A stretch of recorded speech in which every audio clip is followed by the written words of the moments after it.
And whenever you're ready to get us started, we can probably get going. Val, you're on mute. Hi, everyone. Val, do you want to get us started? I was just staying on mute. April, do you want to take it away? So, I'm happy to. So welcome again. We appreciate this. Last time we met, I had some comments, and I thought we had a really good discussion. I hope we're more of the same today. I've got to apologize in advance because I have to jump off early again today. They asked for a meeting with all the Utah County governors and economic development people to talk about some of the issues down here, and I'm supposed to present part of that, so I'll jump off at about 3 o'clock. Alan, I'm trying to find the agenda. I'm looking through that. Let's see. Here we go. Yeah. So we're going to have an update from Alan. We had a great press conference recently. And why don't you fill us in on that, Alan? I saw a lot of really good coverage on the news. Yeah, thanks, Val, and thanks to all of you for participating. And we did a week ago Monday, we had a press conference. Speakers included the Lieutenant Governor Spencer Cox, the President of the Senate, Stuart Adams, Salt Lake County Mayor Wilson, Representative Snow, who's one of our co-chairs, Mayor Walker from Draper, and Teresa Foxley, who's with us today. They did a great job. Good messages. It did get good coverage. I think our communication specialist said it was a blackout, one of those rare times when every major newspaper, every television station, and the primary news radio stations all covered the messages that we had. And so really good to see. I think in total, somewhere around 13, 14, 15 press reports on it. So that was great. One of the things that we did at that event was announce the transition from a visioning phase into really the planning phase. And that's a big deal. We talked about hiring our director of planning. We issued a new survey so that members of the public can weigh in and help identify priorities based on the public input we've received in past years. And the first week it was online. I think we had over 1,700 responses, and I'm sure there are many more that have come in since then. So there's clearly interest out there in what's happening. We also announced that we've issued a solicitation seeking a lead planning firm to help develop a master plan for this site by next summer. And of course, we talked about our working groups. We wanted to make sure that members of the public and the press were aware that these groups have been formed. We have some of the best and brightest in Utah that are helping think through really challenging issues, make sure that we're collecting the best ideas and putting them in a format that can be usable. And so I was really encouraged because a number of the follow-up interviews really were curious about the working groups and the efforts that you're putting in. So kudos to you. I mentioned that we have issued a request for qualifications, a solicitation to identify a lead planning firm for this project. That went out, I think, a week ago last Friday. This Monday, we had the pre-submittal meeting, kind of a mandatory meeting for anyone that wishes to submit an application. And we had 107 participants representing 42 firms, I believe. So really strong interest from all over the country, including a number of the top planning firms in the world, recognized names that anybody in that field would know. We've set up a pretty rigorous process, and it's going to keep us busy over the next few months. So we anticipate that applications will come in about a week and a half. We'll see how many there are. I would guess somewhere between 20 and 30. We will evaluate those quickly, and within about a week, we'll try to narrow that field down to a short list of no more than 6. We can conduct some interviews at that point, and then we'll narrow that to 3 finalists. Those finalists will go through a competitive process that will involve meeting with folks locally, looking at the site, gathering information, then coming back a few weeks later with their initial proposals. And we'll meet with them for a day, talk about what we like, what we don't like, different directions they ought to explore, send them off again, and then bring them back a week later in early December to make a presentation. And we'll make then a final recommendation to the Point of the Mountain State Land Authority Board. The board will make the final decision, and we hope to have that firm in place by the end of the calendar year. So it's, as I said, it's going to be ambitious, but we're encouraged and think that we can get some strong talent on board. One thing that I wanted to emphasize with you is how the input from this and our other working groups helped structure and form the solicitation we put out. I think we mentioned to you that we were looking for key vision elements that could be included in the solicitation. And we have 6 of them. They came directly from the working group efforts. And we've set up a scoring system for the applicants. Significant points are associated with their ability to demonstrate their qualifications in each of those areas and really creative ideas to address those areas. Maybe I'll just mention them to you quickly. And by the way, if you're interested for some strange reason in looking at the RFQ, it's on our website at thepointutah.org. But the 6 key vision elements, and they'll sound familiar: creating an iconic, vibrant, mixed-use community with a focus on quality of life, healthy living, strategic balance of jobs and housing to limit off-site trip generation, include active, welcoming places for people to gather, recreation, dining, culture, and entertainment.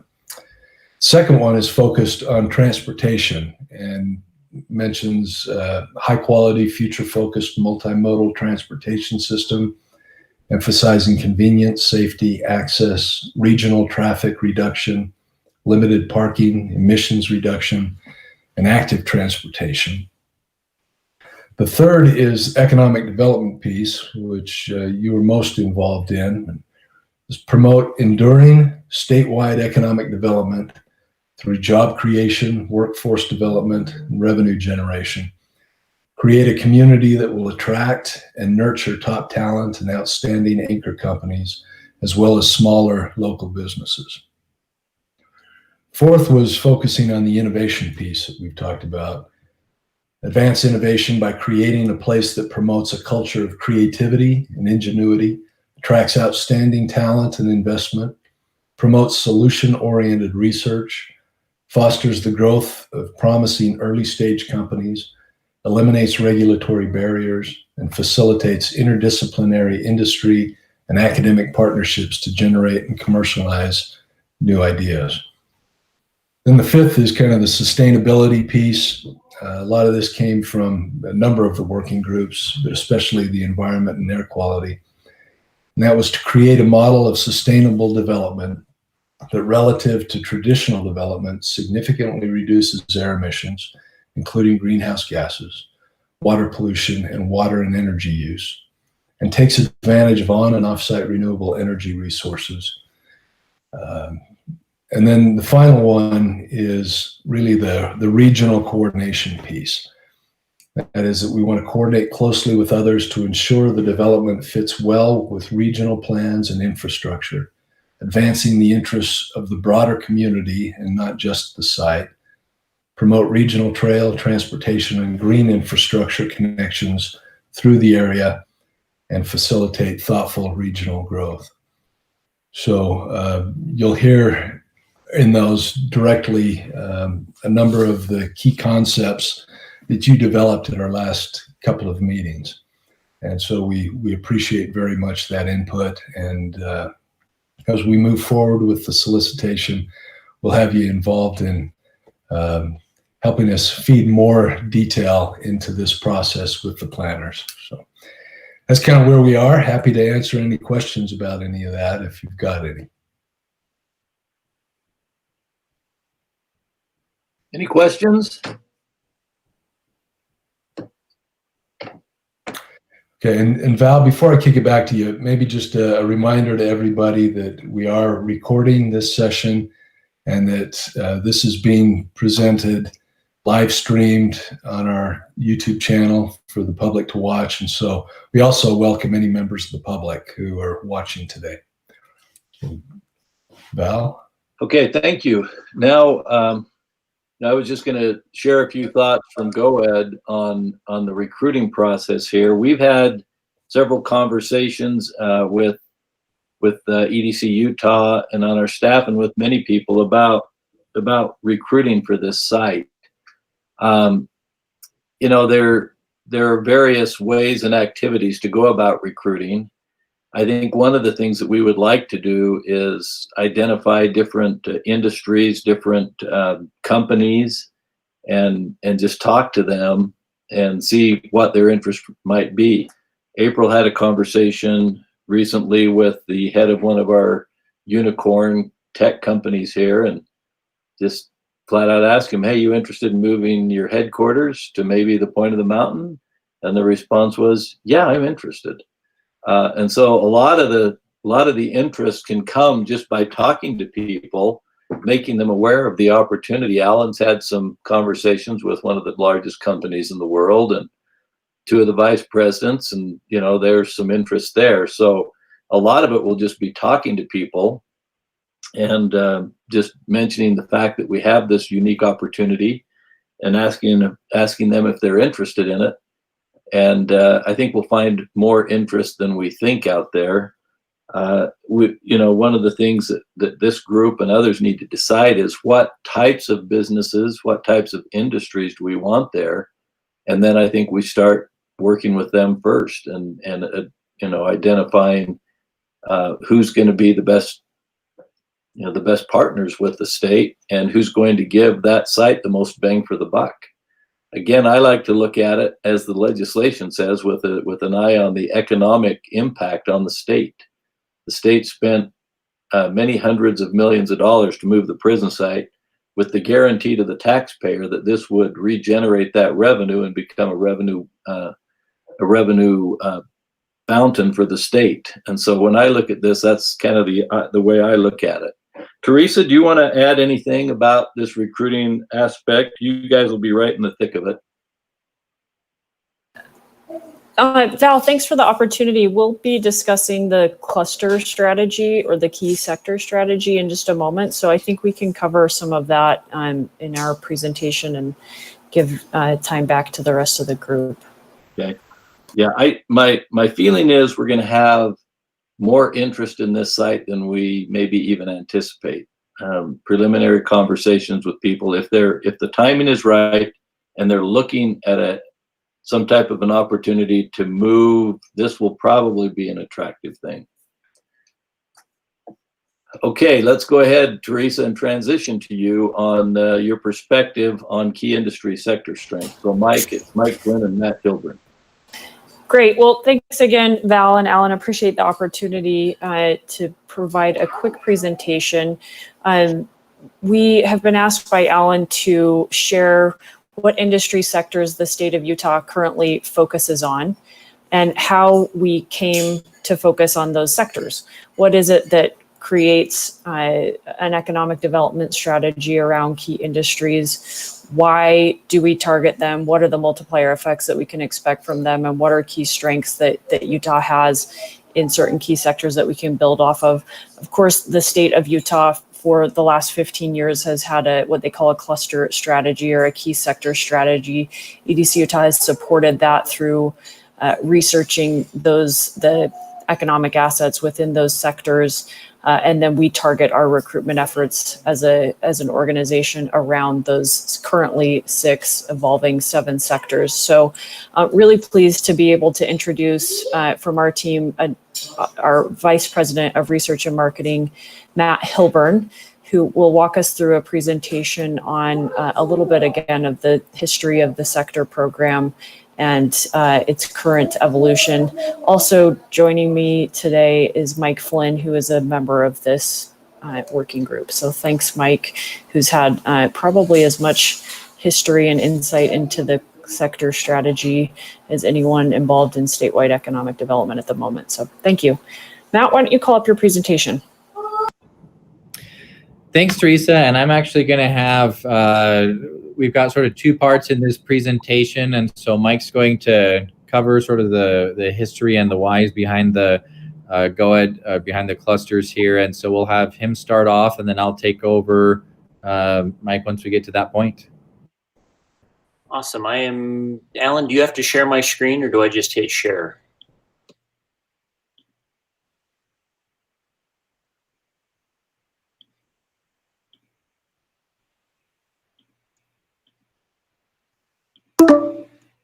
Mike, do you have a present now button? I do, but it's not,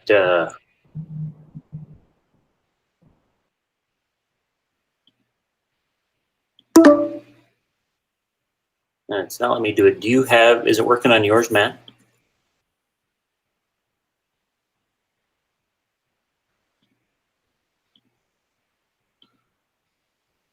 Matt, you're muted. Thanks, Val. It looks like it is working on mine, Mike. So let me pull up the presentation and I can run it from my computer. Okay.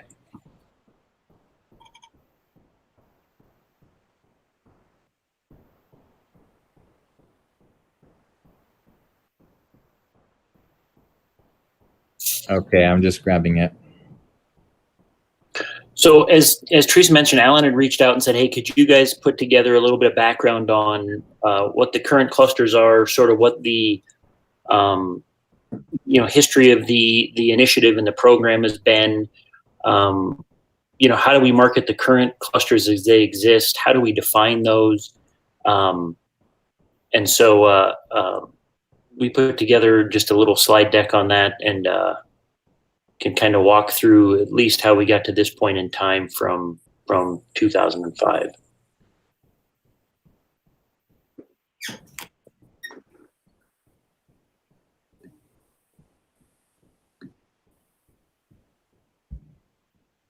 All right, can you see that? Yep.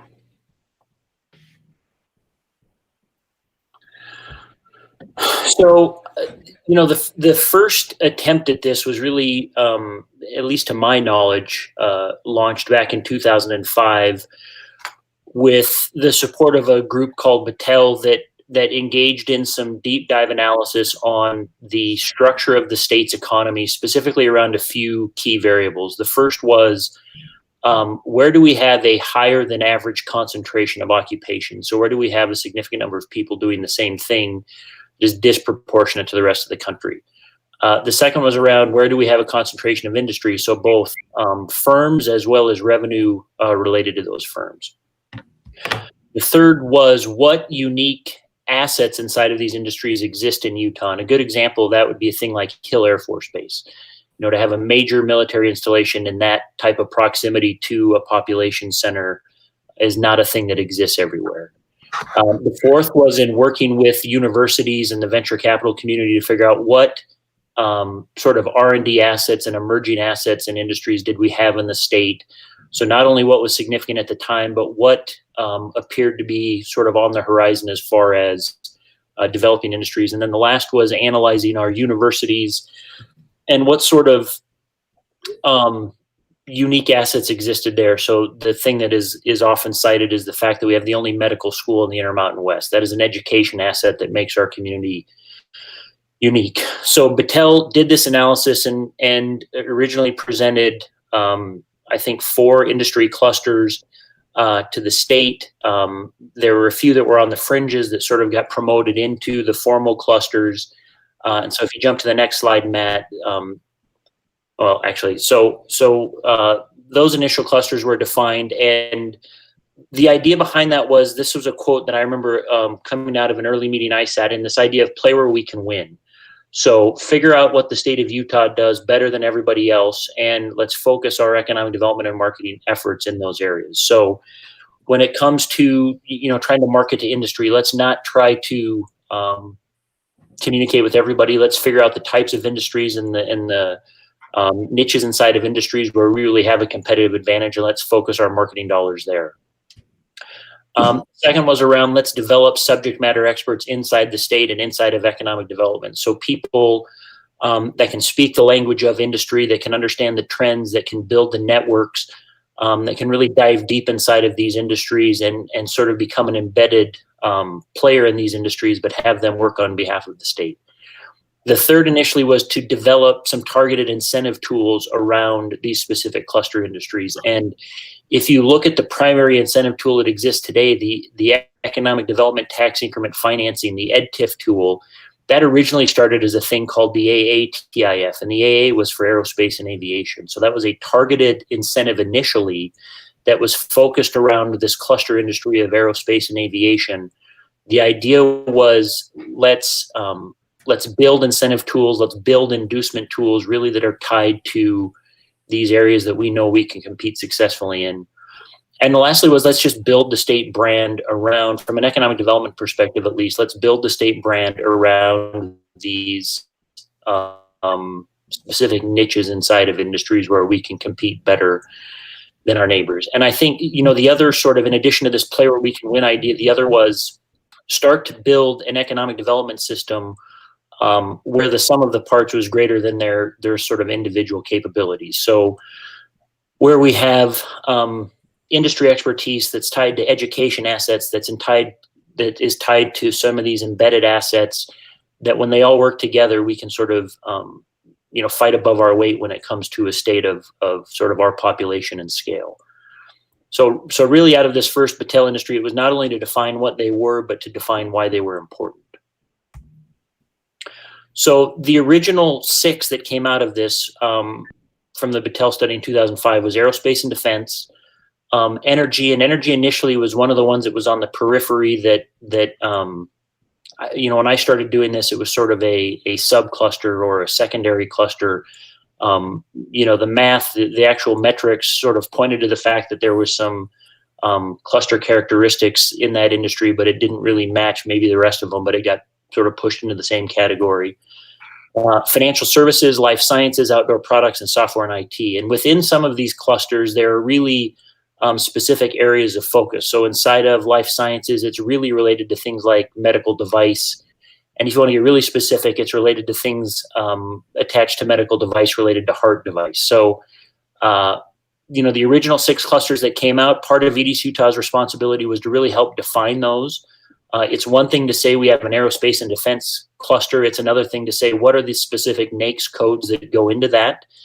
So turning sort of this general definition into a very specific definition where we can say employers that sort of meet these industry qualifications exist in our cluster or are counted in our cluster. And part of EDC Utah's responsibility, really since this program was created, was to develop a big part of sort of the sales pitch around these industries. So when we talk about aerospace and defense, part of the reason this turned into a cluster in the state of Utah, the first was the density of employment. If you look at aerospace engineers, if you look at other positions that are sort of central to that industry from a production standpoint, we have a greater than normal density of that employment in Utah. The second thing was the employers we had in the state, both the employers at the time, and if you look at the employers we have today, we have for a market our size, a density of, the Boeings and the Northrops and the Lockheeds and all of those employers that are doing things inside of this industry. The third was we have some specialization inside this industry. So specifically related in Utah to things like advanced materials. We've got supply chain partners in the state that are producing raw material all the way to end users that are turning that into wing structures and different components inside of an aircraft.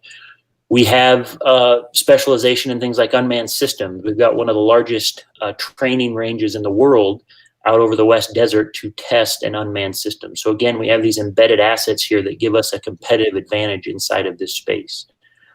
We've got a lot of legacy industry. Obviously, we've got Hill Air Force Base, and we had a lot of the transportation assets that companies need to operate inside of this. So we have the ability to do big rail from the ports. We have the ability to do things that fly in on big jumbo aircraft, things of that nature. So again, in looking at how the state of Utah competes, there were things that popped out that said this was an area where we could compete more effectively than others. You jump over to energy again, you know, there was some conversation early on, is this oil and gas, is this renewable? It sort of ended up being a combination of both. So obviously, if you go back 15 years, the oil and gas environment was a little bit different than it is today. But we did have a lot of sort of embedded resource. We know in the southern part of the state, we have a topography that lends itself very well to solar production. We've got high desert sun, which is a thing that those companies look for. And again, we've got a variety of energy assets in the state, from geothermal, solar, wind, a lot of different things. Again, this is one that EDC Utah has not been super involved in. This is not an industry that you typically recruit a lot in. So it's one that we keep track of and we certainly market, but probably not as actively as the others. Financial services, again, it's a matter of employment density. It's a matter of major employers. The state of Utah has a unique industrial banking charter that lends itself to those companies landing in the state of Utah. We've got educational assets. You know, BYU's got one of the best accounting programs in the country. And then the other thing that sort of popped up that was important to this industry was the language capability. The fact that we have such a multilingual population is an asset that we compete on pretty effectively inside of this industry. Life sciences, again, employment density, major employers, those are sort of universal things. The medical school, the only one in the Intermountain West, the legacy history here around heart devices. You know, the artificial heart was developed at the University of Utah. We've got a number of medical device manufacturers. That is a photo that's on the cover of our life sciences profile. That is an Edwards Life Science heart valve. Those heart-related catheter devices, Utah is sort of the center of the universe when it comes to that. Outdoor products, this one is probably the easiest one to understand. Again, employment density, major employers, but we've got the mountains, we've got the resorts. You know, we refer to it as our testing ground. It's not an asset that exists in many other places. There are a handful of locations in the world where you've got a world-class airport and you've got a population of our size that's within 15 minutes of the type of natural sort of assets and facilities that we have in Utah. IT, again, employment density, major employers, specialization in certain areas, software publishing initially, it's sort of turned into data centers, digital media. A lot of the legacy industry, we all know the sort of the historical stories of the technology that was created in Utah and spun out of Utah. And then really in the last, 5 to 10 years, a lot of the momentum around our startup community has really, again, helped. It's altered the pitch that we make. It used to be, bring it here and we'll convince you to keep it. And now it's companies bringing opportunities to us, wanting to put them in the state of Utah. So again, this is another one, maybe with outdoor products, that is most identifiable to the state of Utah from a cluster perspective. So, again, those were the 6 original ones that were created.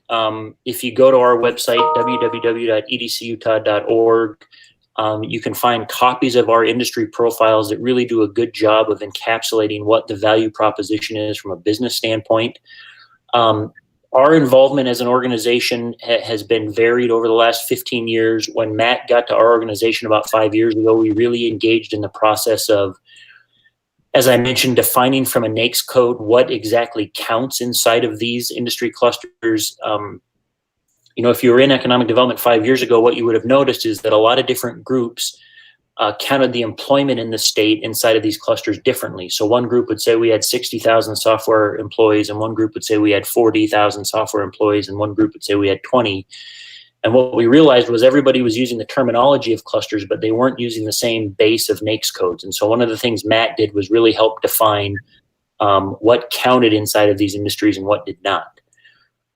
We then use a lot of this analysis, both the data that comes out of understanding those NAICS codes, but then targeting companies outside of the state that reside in those NAICS code, targeting those companies for a lot of our targeted outreach. Making a pitch to them that we in the state of Utah have a better product for their industry than maybe where they're currently located. Again, if you go to our profiles, you'll understand kind of what the value proposition is from a cost standpoint, from a talent density standpoint, from a pipeline standpoint. What we have coming out of our universities every year is a big part of our value proposition. The overall business case and other key decision drivers as we've defined them or as they've been defined to by us or to us from industry. And again, it's helped inform what has really now become a global marketing program, going to different parts of the world where these industries exist and making sure those companies understand what the opportunity looks like in Utah. So, that process really started in 2005, and that definition and refinement has gone on for the last 15 years. About a year ago, Governor's Office of Economic Development and Ryan Starks, who works for Val over there, came to us and said, hey, we've not really looked at these from sort of a baseline perspective in a number of years. It might make sense for us to go back and either redefine if things have changed or validate what these existing industry clusters are if the data still supports them. And so I'm going to turn it over to Matt here because Matt was really central to this process of looking back at the NAICS codes that were created, more than a decade ago, and this update process that we've gone through in the last 6 months to try and figure out, are we still sort of playing in the right sandbox or were there things that needed to be added or removed? So Matt, why don't you take it from here? Thanks, Mike. Make sure I'm not muted. I'm not, okay. So like Mike said, the objective here this time was, okay, so we've been using these clusters for some time now. Are they still the right clusters? Do we still have the right assets? Are there new emerging clusters that we haven't identified yet? So this was sort of the simplified version of the objective here, which was we want to ensure that the clusters have data backing why they are clusters. So how do we analyze our clusters to ensure that? And we would do that through looking at location quotients, which is a measure of employment density, and all kinds of other data that would support that. And then to form some narrative regarding how we've selected these industries through data. And we started with this cluster selection criteria. So a NAICS code, Mike's talked about that. For those who may not know, it's the North American Industry Classification System.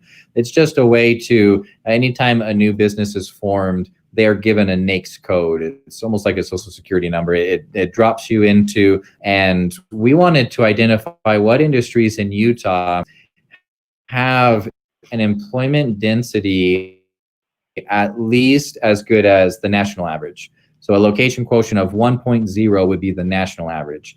Well, we want to identify clusters where Utah is really excelling, where we're doing really well, where we have all of the natural assets or the infrastructure or whatever it may be that allowed the six clusters to be successful. So we would start by ensuring that any industry we choose has a location quotient above 1.0.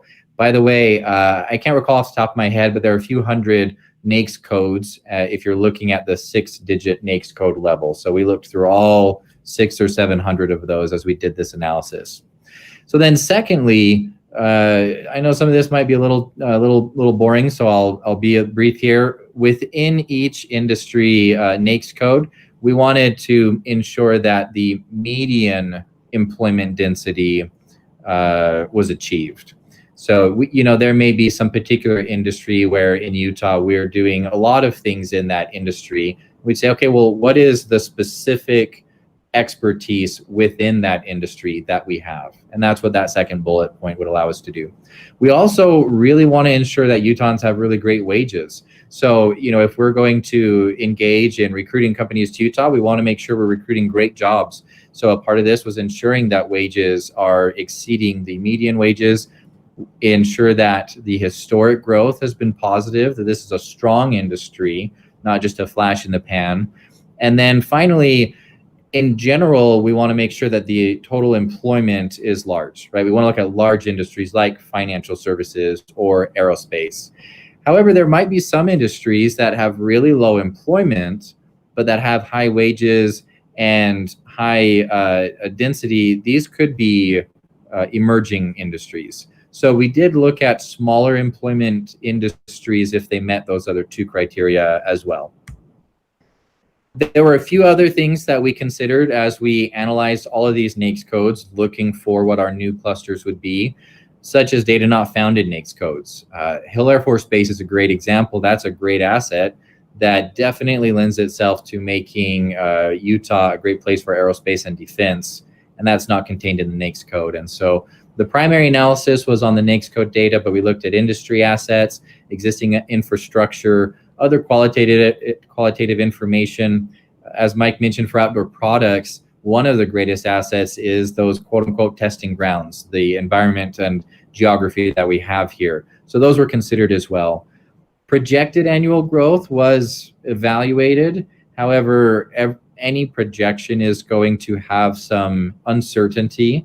So there was less emphasis placed on that, but it was something we looked at. And then finally, for the purposes of creating clusters, we did not consider government except for national security. And we also didn't look too deeply at things like education, healthcare, construction, or trade, simply because those industries are all a function of population. As the population grows, the healthcare system grows, same with construction and education, etc.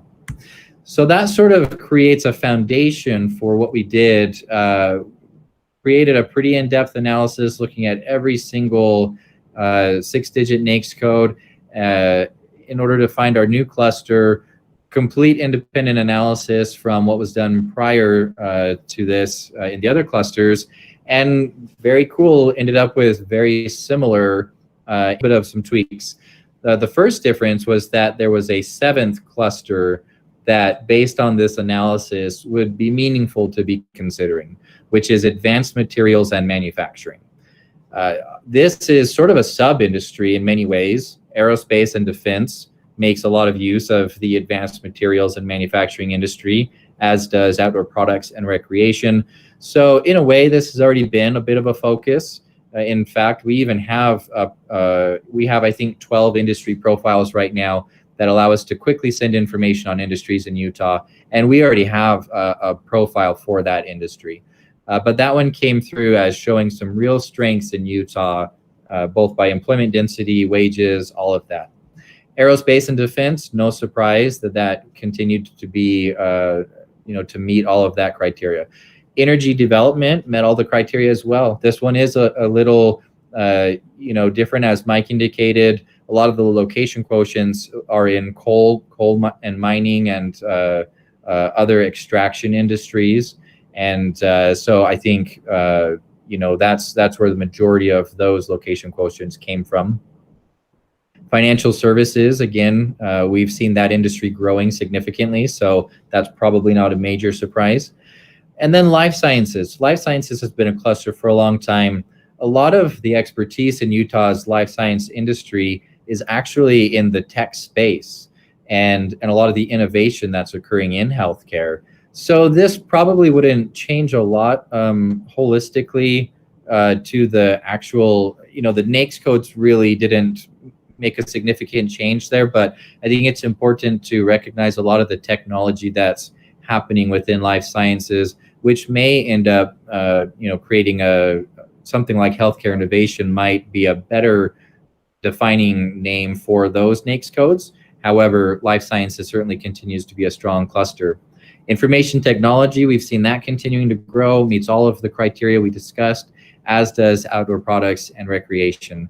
So again, not really much of a difference in the original 6 clusters other than adding the advanced materials and manufacturing. It was a great process to go through to get to the end and see how that all lines up. I'll throw in one final point too, where even though we mentioned here a moment ago, we didn't consider the education as a potential cluster as was mentioned previously. However, education ended up being a reason why many of these industries are strong. For example, healthcare innovation has some really excellent education assets through the growth of the University of Utah and Research Park and a couple of other things. And so many other things come into play here, and many other qualitative things come into play to each of these industries. And so, Cluster 2.0, we talk about, it's been a few years since we did the original 6 clusters. Doing this analysis, we see that the clusters were great choices to begin with. Many of them are legacy industries that continue to be strong. And I'll pass that over now back to Mike to kind of conclude any concluding thoughts there. Yeah, thanks, Matt. So, hopefully what you can see from that, there's an element of this that is science, and there's an element of this that is art. The BLS, Bureau of Labor Statistics, there are other data sources that allow us, to go in and do the math to try and figure out, if you're slicing and dicing these industries, what are the ones that clearly come out on top as you look at employment and growth and wages and innovation and all of these different criteria. And then to that, we try to layer on top of it some qualitative thinking related to assets and related to projections and related to things that are maybe a little less tangible to some degree. Typically, as places do this kind of analysis, the critique is usually one of a couple things. One is that something got left out. And again, part of the reason that we focus so much on the science part of this, the data part of this, is because we try to remove as much of that bias as possible. Everybody has things that they feel are very important, and so what we tried to do, or what we tried to support, this was really GOED's initiative and Ryan Stark's initiative, but what we tried to support was, let's rely on existing data as much as we can to sort of strip out some of that bias. The other critique that I think is maybe a little more valid is that the clusters tend to be defined too broadly. Life sciences is a term that encapsulates a lot. Healthcare innovation is a term that encapsulates a lot. I think there's generally a push and pull between how wide do we leave some of this terminology versus how focused do we get. I mentioned when you look at sort of the healthcare innovation or life sciences targeted industry, if you really look at where Utah has a competitive advantage, it's around medical device manufacturing related to the heart, catheter-based device manufacturing. It's not pharmaceutical. It's not a lot of these other things. How narrowly or how broadly you define that is typically an area of debate. And I've done economic development in other places, and they have the same conversations there that we have here, is how far or how wide do we set that fence?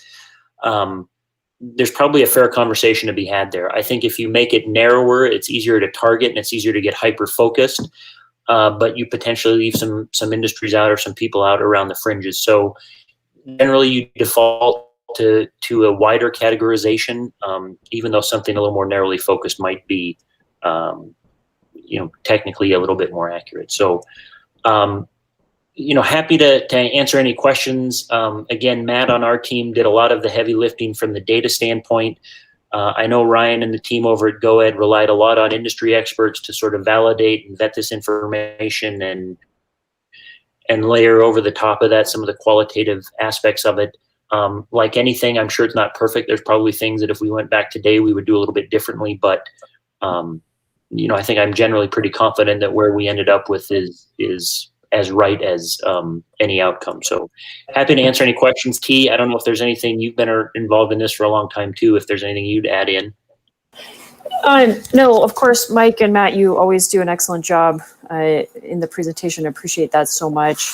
The only thing I would add is just sort of the EDC Utah unique role in the cluster strategy. So the cluster strategy is an ecosystem-based strategy, and EDC Utah's role is simply on the recruiting and marketing side of things. But Val and his team, through the key sector personnel and programs that they have within GOED, are focusing on ecosystem building through funding, support for new innovations and IP development, networking, sort of more comprehensive look. So our specific role is simply to take a defined sector and to try and plug in on the recruitment arm. And I just wanted to make sure that I mentioned that because it's a much broader look than simply bringing new companies into the state. If I can point out one quick final note as well, obviously within Utah's different geographies, it's easier to also get more specific. For example, Logan has really great food manufacturing, dairy farming, right? That falls under manufacturing. Cedar City has really great plastics manufacturing. So one of the reasons why those are broad as well is because, we're looking at a whole state. And as we drill down into particular regions, it can sometimes be easier to get more specific to those regions' assets. I just wanted to comment that I'm delighted you took us back to the original cluster analysis and then updated it. I had some specific ideas of industry types and market areas that I thought Utah could shine in and demonstrate unique advantages to. You've not only covered them all, but done so in more detail than I anticipated. So thank you for your efforts. I'm very encouraged with what you've produced. I appreciate that. Thank you. I want to commend EDCU and Matt specifically. They do such amazing analytics and provide great data for the state for economic development. And this is another example of how their work has really helped shape what we believe going forward and what we hope to accomplish going forward. So that brings us to the next issue. And April, I'm going to have you take this one so that if I have to jump off here in a few minutes, you can keep it going. But that is, now that you have a good background on these industry clusters, what are the industry sectors that we want to target here at the point? And so, April, I'll let you take it from here. Okay, thank you. So this one we'll just kind of open up for you guys to throw out ideas. I mean, it's easy for us to say we want tech companies. This is right by Silicon Slopes, and to really highly focus on just the word tech. But do you guys have some more contribution to that? Other ideas of some things that you might want to see blend in that area, or even some futuristic things that are still kind of in industries that we know right now, but some companies that we wouldn't really expect that may pop up in the next 10 or 20 years? April, I wonder if you're familiar with a group called the Infrastructure Masons? No, I am not. Should I meet them? Okay. Well, I think it's a group that you should be highly aware of, because what it is, it's a nonprofit. It was started by an individual named Dean Nelson. And what he did is he brought together all of the large corporations that have huge data center needs. And one of the things that they identified was that as we add data centers to the world geography, we're not training enough people who have the capability to run a large data center. And so they wanted, as an industry, to start to tackle that early on. And this is a group that has obtained great traction in that industry. They have a lot of influence. And one of the things that you might also be aware of is that Dean Nelson has recently moved, I believe, from Uber was the last place he was. I could be wrong on that, but he's recently been hired as the CEO of Virtual Power Systems, which is a company that's trying to do software-defined energy usage for data centers and things like that. And he started hiring people in the state of Utah. I'm not quite sure what their footprint in Utah is right now, but I had a conversation with him within the last 2 weeks, and he indicated that there is a very strong interest in the data center community to look at Utah as a place to expand operations. And I know we've got some examples of some new data centers that we have here, but I think it would be helpful for this group to become acquainted with Infrastructure Masons and all of the large companies that they coordinate, and learn more about their interest in the state of Utah as a place where there's some really great opportunities to add data center capacity, to add servicing capacity, and also to pair that up with one of the other cluster organizations that you identified, which is energy. Pairing up new innovations in energy with data center resources, I think, is a real leverage point that the state of Utah could capitalize on. So that I think is also of interest to your close neighbors there in Lehigh. Yeah. And so I think it's one of the ones that we ought to consider. And if you haven't met the infrastructure masons yet, that'd be a good introduction to make to really learn more about this industry from an outside perspective. I think that sounds great. Yeah, if we could somehow be complementary to what's going on in Eagle Mountain and with Facebook, with the data centers and stuff that's going down there. So would it be possible for Alan to get an introduction to them? Do you want to introduce them? Yeah. And is this guy Dean, is he involved with that infrastructure masons also? Dean Nelson? Mhm. Is that what you said? Yes. Yeah, he's the person I mentioned. He's the founder of Infrastructure Masons. Okay. As I said, his current employment, because Infrastructure Masons is a nonprofit, his current employment is at the head of Virtual Power Systems. And to answer your question, yes, I'll make the connection between him and Alan sometime this week. Is that okay, Alan? I think that's great. Thank you. That's the kind of things that we want to see. We want to start chatting with people and talking to people, and he may have, even if it's not a large company, there may be some startups or something that want to come to this area. That's great. Does anyone else have any input ideas for us? Yeah, maybe, I don't know if you can hear me. Can you guys hear me? Yeah, awesome. So sadly, I couldn't get off mute when we met a couple of weeks ago, but maybe I'll tie in some of the comments that I wanted to make then. But Thor, I actually know Dean Nelson as well. And I do think there's some tie-in to data centers in general. Obviously, Utah has been in place, to grow that capability for a number of companies. We explored it as well back in the day, and also with the NSA. But I just think that it sounds like it's part of the cluster that we've identified. But even some of that big data, machine learning, AI stuff around big data is such a massive part of the future of all industries, and maybe something it's kind of tangentially related to data centers in general, and with again the NSA being here as well, and any of these industries that are kind of supporting each other in that vein, I think is a good place to target. The other thing that I was thinking about last time is what's made Utah so great, and Adobe has benefited on as well, is Adobe bought a company that started here, with Omniture and a number of other companies, and we're such a hotbed of these small startups that are becoming bigger and bigger and getting acquired, or hopefully becoming bigger in their own right.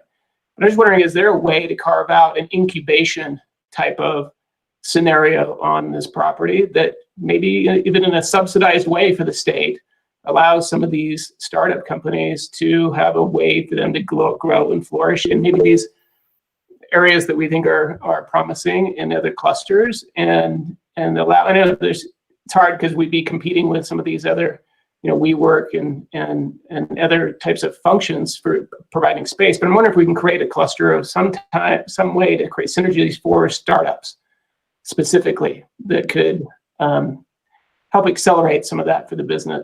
For the state. So that was the one comment. And then lastly, I'm so glad we're doing this in conjunction with not only just this property, but the surrounding community.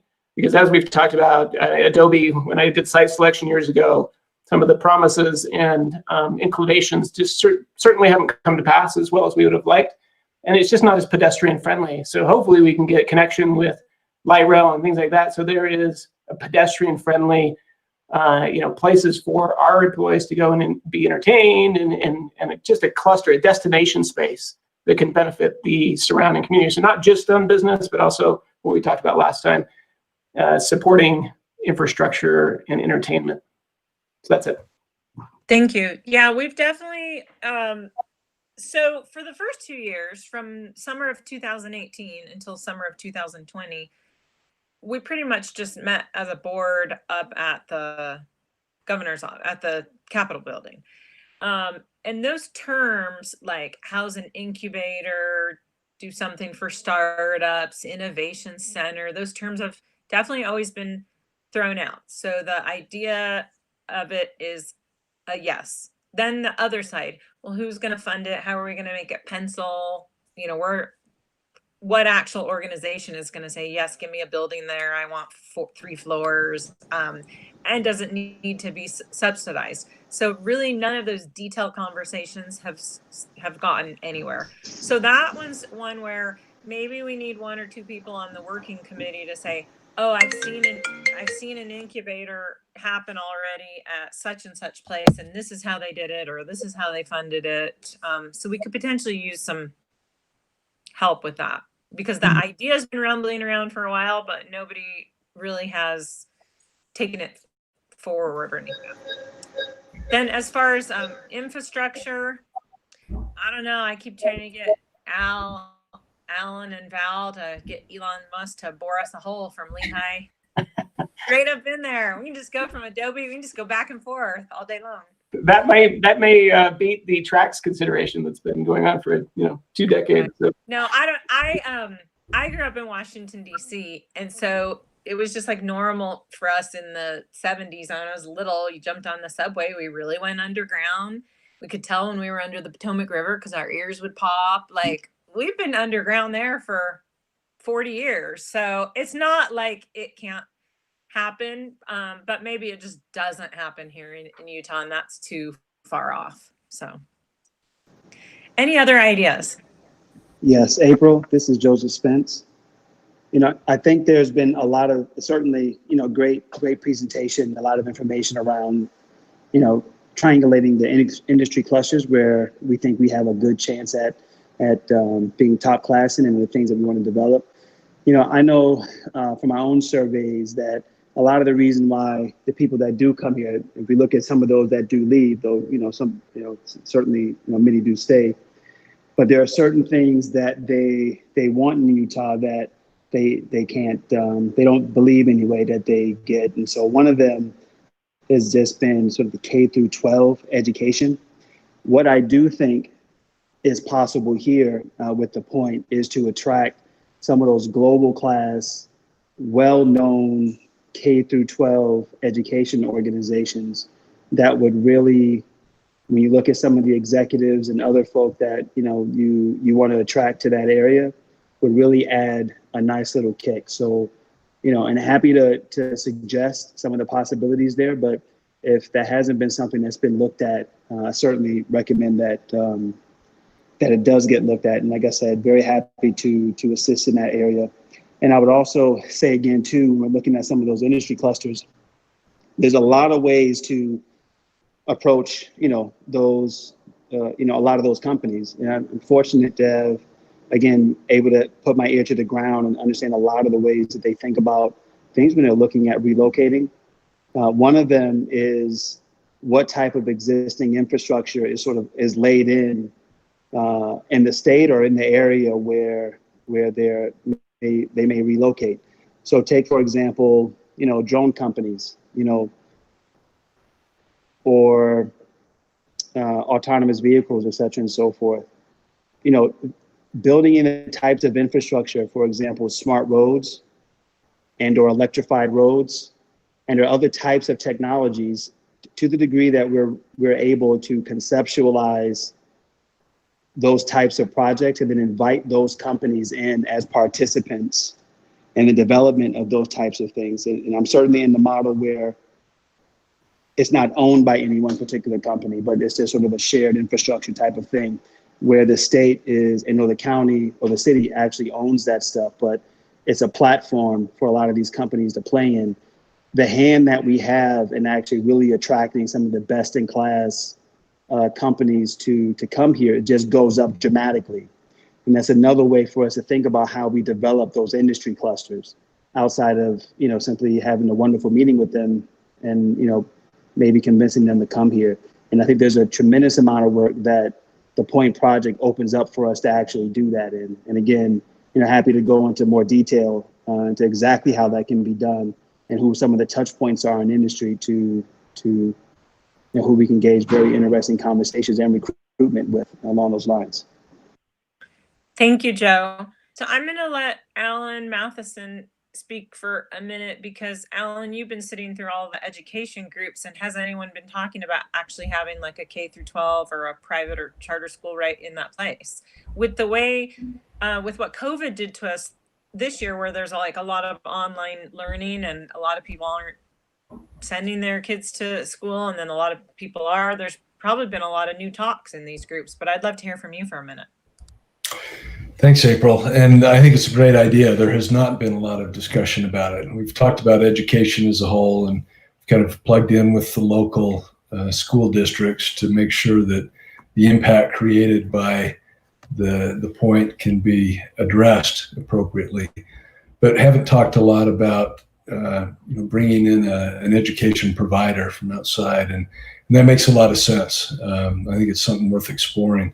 I might go back to something that Jonathan mentioned earlier when we're talking about providing incubator space. We do have a working group that's focusing on education, research, and innovation, kind of thinking about what an innovation district would look like here.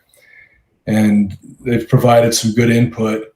I might also suggest we bring Erin Talkington from RCLCO into the conversation there. She has been, she's one of our consultants and has been working with her team to identify various kind of model or peer innovation districts around the country, what works, what doesn't work, what might be most viable here in Utah. So I think that's been an important conversation. I think there's a lot of overlap between that working group and this working group in that area. So if it's okay, April, maybe I'd ask if Erin has anything to add to that. Yeah, that'd be great. Yeah, I'm happy to jump in.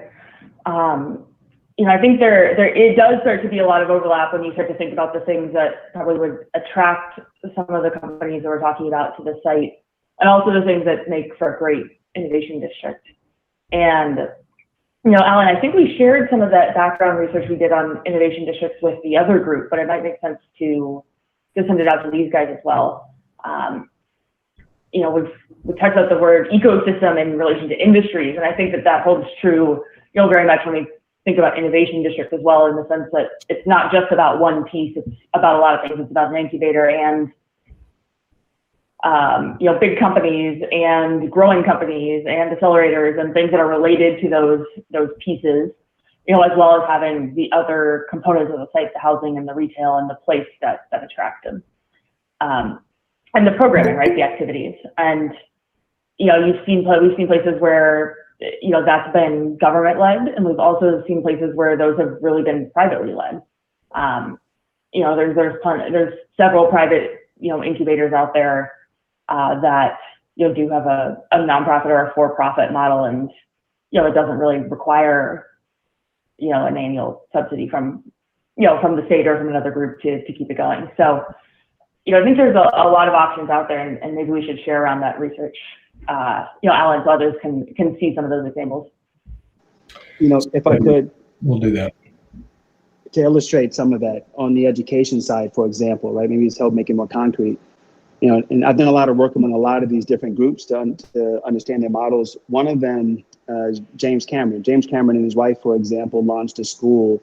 It's a wonderful school. It's called Muse Academy. Them and others like them, for example, the ability to have a unique offering where literally for the point you can highlight, your children here are going to receive, and regardless of sort of where they are, will receive a world-class education, world-class exposure, unlike anything anywhere else. I think we have the opportunity in the laying out of this district to actually be able to create the situation to say that to people by, and there's a number of these relationships that I'm happy to make introductions to where you just have something there again, where the offering is just incredibly unique. It's world-class. It's obviously world-class from first, from a person, from first look, that love at first sight experience that we want to create with people across the board. And again, if we're trying to strengthen how it is that we recruit people, that strengthens the message on recruitment by an order of magnitude. Those are the things that people bump into. When they either come and they relocate, and then they end up relocating back to other offices with their companies. In those situations, right? That's some of the good data that comes from that. And I think, again, opportunity to build a world-class district with some world-class experiences and services. That even takes into account, kind of what's going on with COVID. So that's that there. I think I may have mentioned in the last call that I've identified about 3-ish donors who are willing to put 20 to 40 million into an innovation center. Right, that would be a wonderful place for specific industry clusters, startups in specific industry clusters. So that's also another conversation I'm happy to help field with you all. But it's more than just a simple introduction. Like, we'd have to really talk about it to get the best chances of making something actually happen there.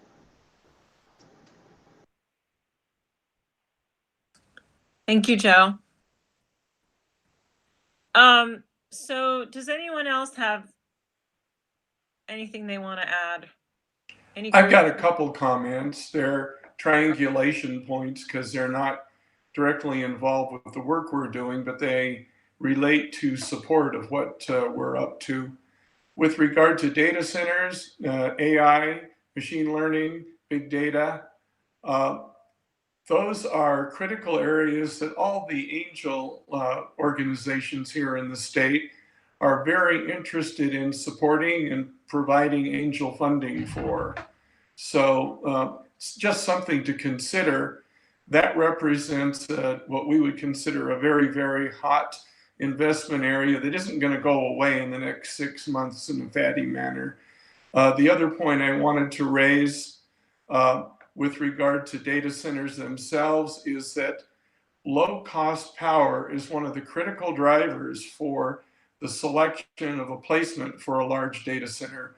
So to the extent that we can combine our power cluster with our information cluster, I think that could represent a significant benefit that Utah can provide.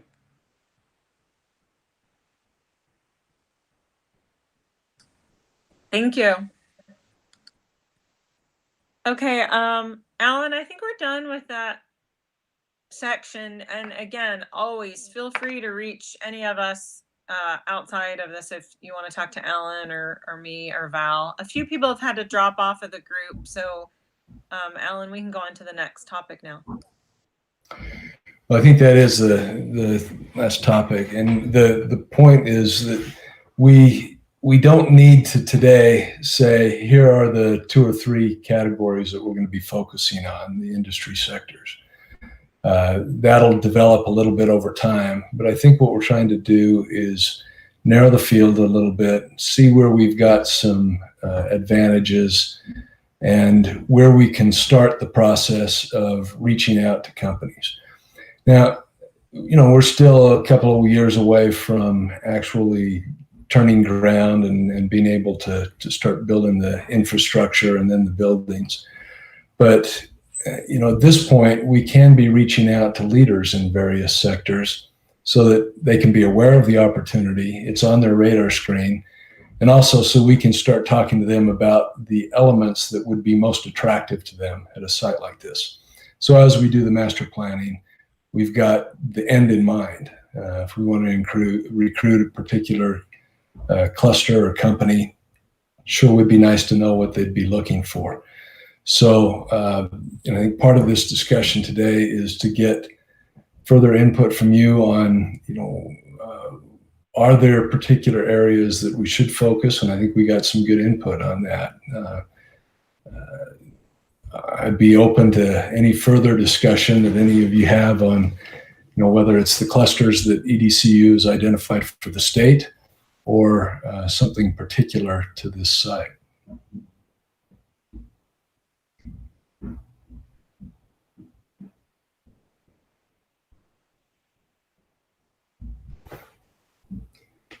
All right. Well, then I would make the offer that this conversation is not a one-time thing, that you can contact me at any point and we can talk. Several of you have. I've really, really valued those conversations, as we've had some one-on-one discussions about opportunities, contacts, etc.